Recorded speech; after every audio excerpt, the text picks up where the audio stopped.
Welcome to She Can and She Will. My name is Mary Ann Brown, also known as the Country Mompreneur. I'm joined by my co-host, Disa McAllister. We are moms, work-from-home experts, and queens at helping women take control of their lives. On this show, you will learn from us as well as other women who kick butt in their lives and want to help you do the same. So sit back and get ready for some fun.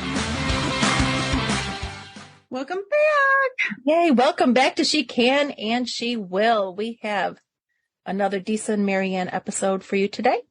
You know, that's what you were excited, you were waiting for. You're like, when we interview people, it's interesting, but they really want to know us. They care about what we say. That's what I like to tell myself. People care. I love that I'd like too. to tell everyone that this morning, I live in the Adirondack Mountains in upstate New York. Very, very, very country, very rural. To the point where this morning, I have dogs and cats. That's it. Just so you know. I looked out my front window. Yes, I look out my front. No, it's fine. I looked out my front window. A cow was walking on my lawn. I was like, what the heck is going on? I just watched it just walk along. It ate out of my bird feeder. And then it just kept right on going. I don't know where it went. This is a farmer's nightmare. What happened to that cow? I don't know whose it was because there's not a farm particularly close to my house. Whoa. So I don't know where it came from. It just wandered through and it was sort of a big horned cow too. It wasn't just like a black and white little one. So I'm not sure. Just sauntered through, coming for a visit. Eats a bird feeder. Cow. Oh my God. Like we get deer here. That's normal, but we've never had a cow just saunter across my lawn. Just one cow too, not like a herd or anything. That's so funny. It's the weirdest. Oh, I wonder if there's like a neighboring city over there and it's got some cows in heat and he's like, I'll find it. I'm out of here. Do you guys ever get wandering critters? You're where there's lizards and stuff, aren't there? Mm-hmm. Yeah, we have, it's like the desert has very little insects and, stuff like that, but everything that is out here will kill you, or hurt you real bad. That's awesome. Yeah, we actually, will dress up and do scorpion hunting. Cause it's an invasive species, but it's kind of hard, right? Because you're building a house on top of this land, right? Where scorpions are. Sometimes that happens. Sometimes they just move right in. But it is really hard to get. You have them in your house sometimes? Yeah. Not my house where I live now, but my last house and 2 houses before. Okay. When I moved in, there was a brief period of time in between marriages where I moved in with my cousin Sean. My cousin Sean had a couple roommates and they had a kill board in their living room, which was just a whiteboard with their names and then a kill number. And Sean's was over 300. And I was like, how in the world are you guys living here? Right? No, turns out that's not that many. Cause we beat that at the next house we were at. So are scorpions, if they get you, will it poison you? It hurts real bad. But in all the times that we've been hunting them here, no one's ever been stung. My kids go hunting also, right? Because if you don't, you're going to sleep and they're still there, right? In your room. They did get my ex-husband on the belly in his bed one time. I forgot to say that. So there is some risk. Was that by mistake though? Or did somebody? It was the middle of the night and he was sleeping. They can crawl up your bedpost. Gross, right? That scares me. It is horrifying. So yeah. That's why I like living where I live. Where I live, I don't think there's any, maybe there is something that I just don't know. I don't think there's any insects or critters that will sting you and poison you or any kind of, there's bees, but that's only going to affect you if you're allergic. Yeah. Nothing like that. Ugh. Yeah, terrified of wasps, and I'm terrified of those. And wasps have no reason to live. That's what me and my son say. At least bumblebees, they're pollinating. They have a reason. Wasps have no reason to live. They just need to be dead. So apparently gardeners really like wasps because they attack caterpillars and caterpillars eat plants. But I am not a gardener. Something else can eat the caterpillars. There's something. There's some bunnies or something that could eat them. Wasps. Birds. Yes, or birds. We don't need wasps in our lives. I think how they say every critter is essential, and if one dies out, like it'll affect the world. I don't think that's the case with wasps. I think if they died, we would be fine. The world would be. I love bugs. I don't know how I started liking bugs, but I do. I don't like them in my house. Yeah, no. And I ran out of my house one time because a wasp got in. I was like, "It's yours now. Take it. Just take it." At my last apartment, a wasp came in and it was flying around the window, and I didn't have anything to hit it. And I have this fear, like, you can't hit it because it won't die, and then you'll move your hand and it'll be mad and it'll get you. Yeah. So instead of trying to kill it, I was taking like whatever I had. I think I had some window cleaner, and I was just spraying at it to try to like disengage it so then I could kill it. Oh, Lord. The entertaining things we do. My son's like behind me yelling and laughing. I'm like, oh. Yeah. It's so weird how like we freaked out of like such a small thing. I know. Like, they're so tiny. But yeah. Meanwhile, I just watch a cow walk by on my lawn. I'm like, oh, entertainment for the day. Yeah. Where are you going, buddy? Some water? Oh. I was contemplating going out, but then I was like, I don't know. Those are big horns.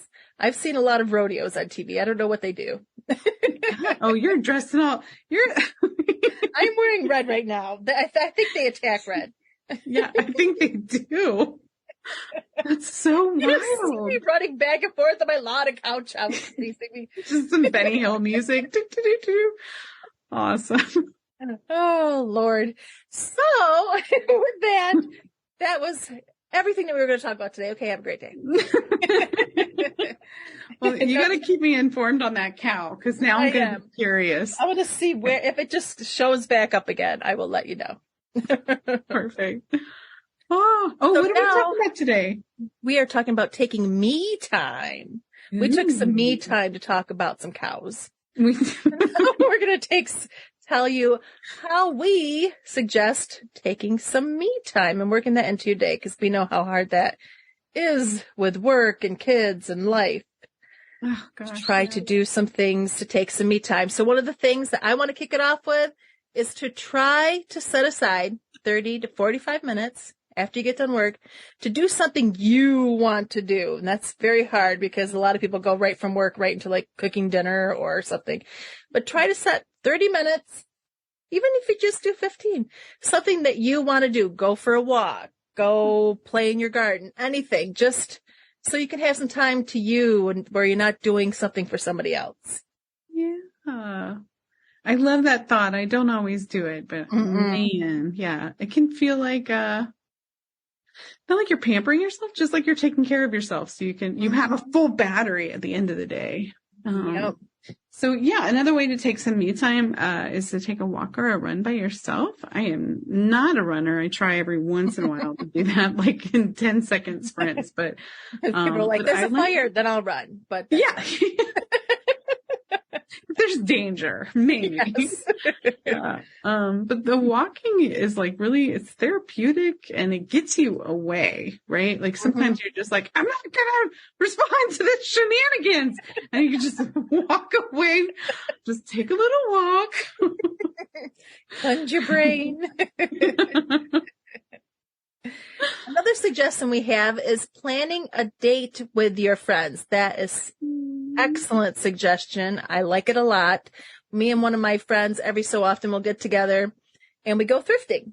And that's like our thing. We go to find some thrift stores we haven't seen before, go catch lunch, just get a chance to hang out with your friends and I like to gossip. A lot of people don't like to gossip. I'll admit it. I'm really bad at it. Not so much that I like to gossip about people. I like to hear the gossip. It's entertaining to me. I'm a person that likes the reality shows. I like the Real Housewives. I'm that kind of person. I just like the gossipy nature of things. So you like it when they spill tea. Oh, yes. Yes. I like to hear all of it. It's so fun for me. My stepdaughter, awesome. She knows that. So she will show up once a week or so and be like, okay, I got gossip for you. I'm like, yes, happy time. I'll break out the cookies. Let's do this.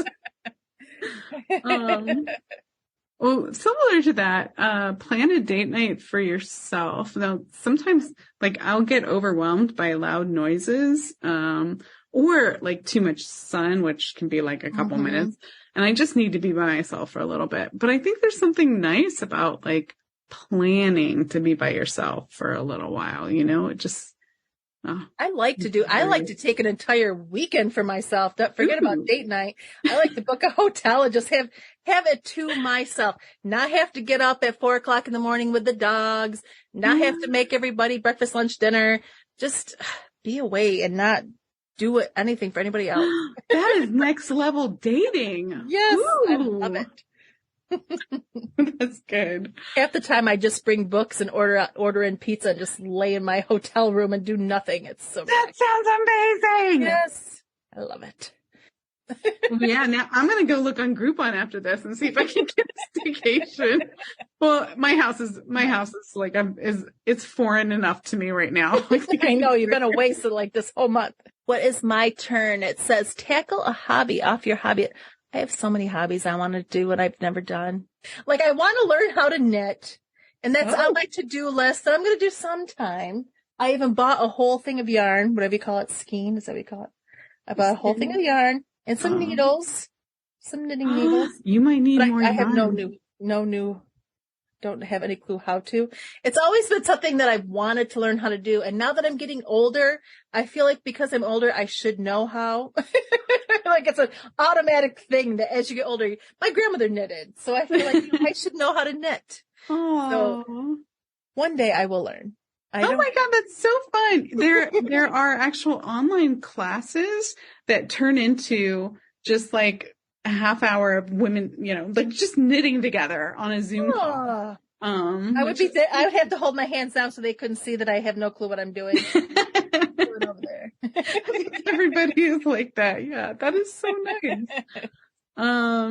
I start hobby.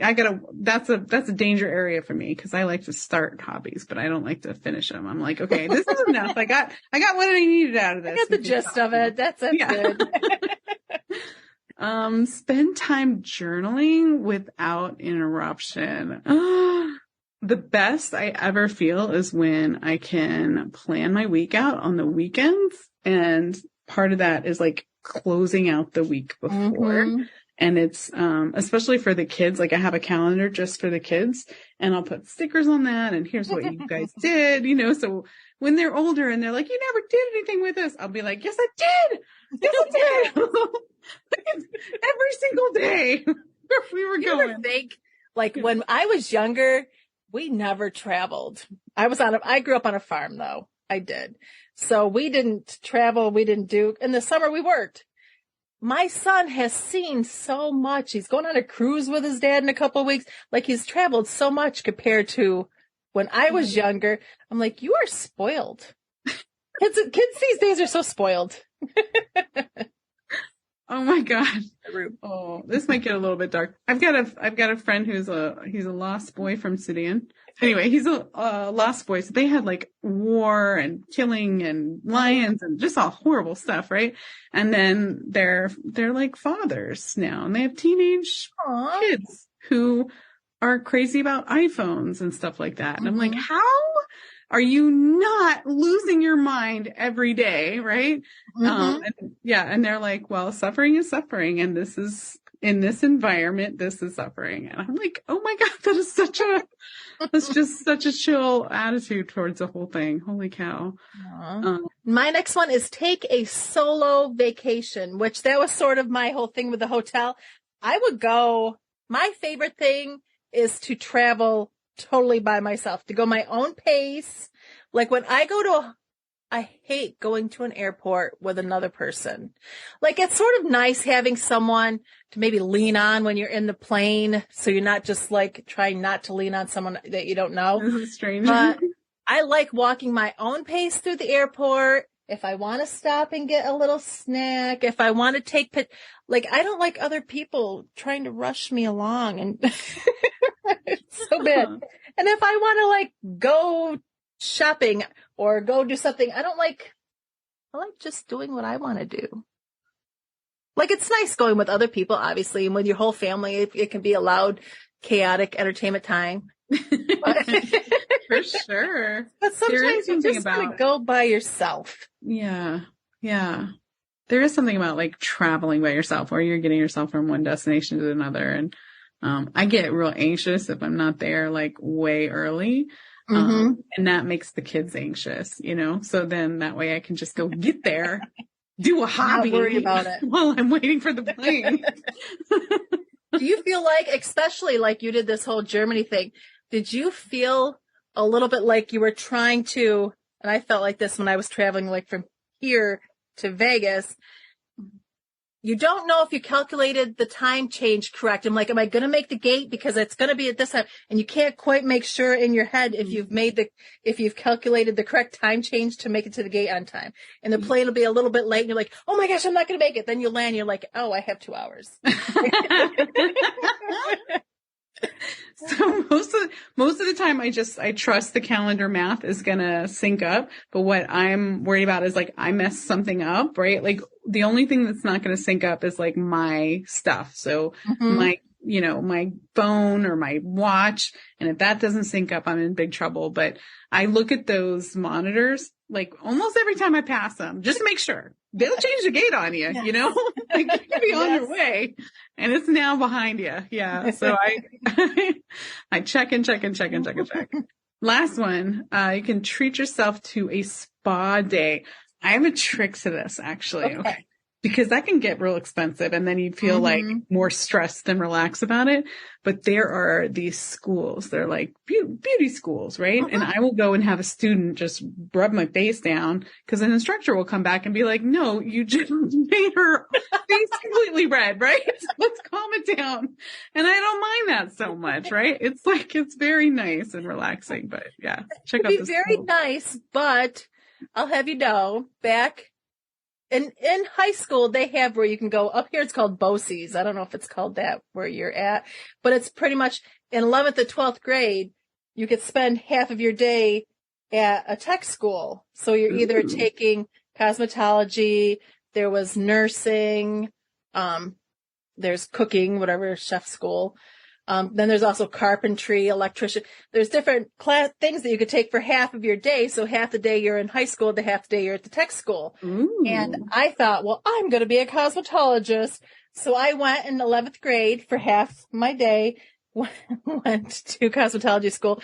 First of all, people that are hairdressers you should always tip them very well because it is an art. Like I tried cutting hair. So it was bad. It's very hard to do. It is very hard to make it straight and even and look good. It is very hard. Oh, yeah. They make it seem so easy. It's so hard. The teacher taught us, I came home from school and my mom let me trim her hair and her hair was probably about ear length. So it was mid-arm length, upper arm length. And I was just supposed to trim it. And I kept trimming and it kept being uneven and it ended up being up just under her ears. Oh my God, she flipped out.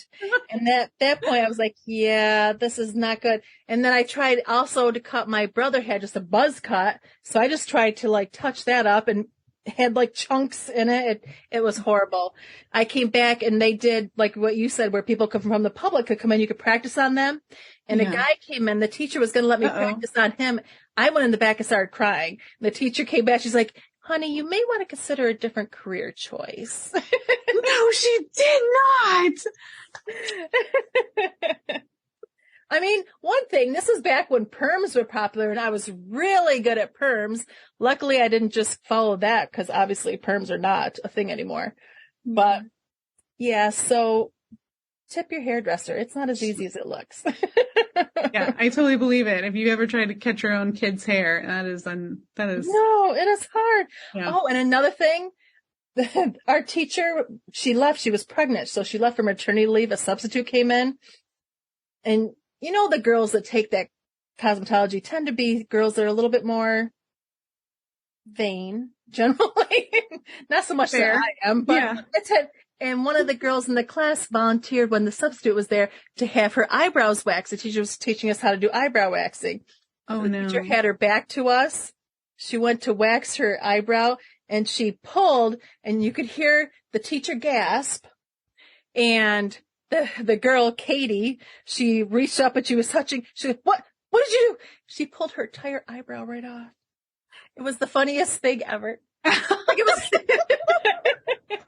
This is why we're friends. And so this is what not to do. I would be mortified. Oh my gosh, I would be mortified just to see that on somebody else. That poor girl. Oh, it was so funny because it was the worst girl in the class that lady could have done it to too, because that girl was just oof, a handful, not happy. Oh my gosh. Oh my gosh. Other than that, it's a great idea to treat yourself to a spa day. Yeah, make sure that teacher is present at all times, I guess. That is awesome. Well, thanks for joining us today. Be sure to like and share our podcast. We love all of our listeners and appreciate your feedback. If you want to talk about some ways that you do some me time, we would love to hear that. And we'll call you out on a different episode. Hopefully, maybe. We'll see. Yeah. It was really good. Yeah. Thank you. Bye-bye. Bye. Thank you for listening. For more information, join us at thepmagency.com.